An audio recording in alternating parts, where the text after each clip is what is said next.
John and I met 30-something years ago at work. We liked the same things, we knew the same people. Our strengths and weaknesses balanced each other very well, and so our lives were just simple. You know, we visualized the golden years, as they say, being together, supporting each other.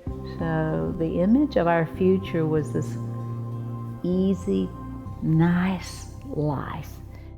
We didn't see the calamity that was coming.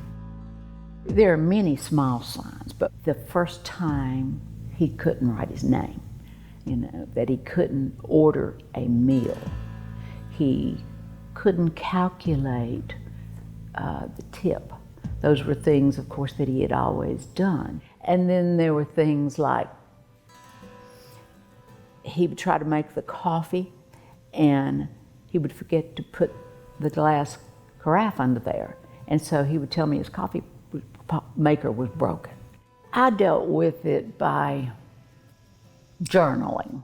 I kept the date and just jotted down what was happening. And I can go back to the beginning and I have a chronology of this illness as it's developed. So as the care partner, you have to be the one that tells the doctor the symptoms. When, if they're saying, I don't think I have a problem, I think my memory's okay, then you have to speak up and say, well, this happened.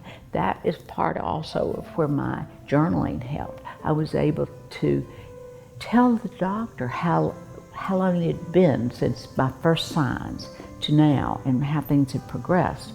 John's diagnosis is frontal temporal degeneration. And that means the frontal and temporal part of his brains are the first to be affected. And that is typically your executive skills, decision making. And for John, it is language. Well, I think John stayed in denial. It was just easy for him, you know. For him, I think life remained fairly constant. For me, it was much more difficult because I knew I had to think ahead. I had to understand and what were we going to do as his needs increased.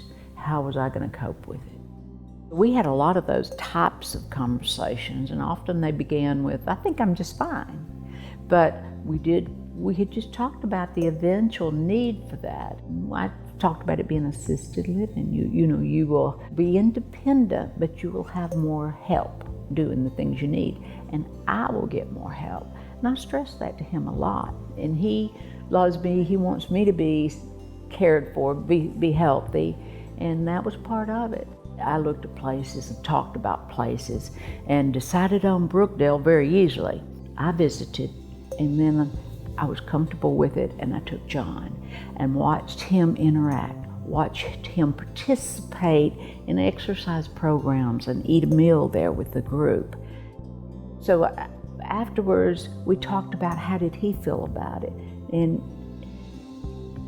I can't say he said, I'm ready to move in, but it was pleasant, you know. He was social, and oh, those people were nice. It screamed people and sociability.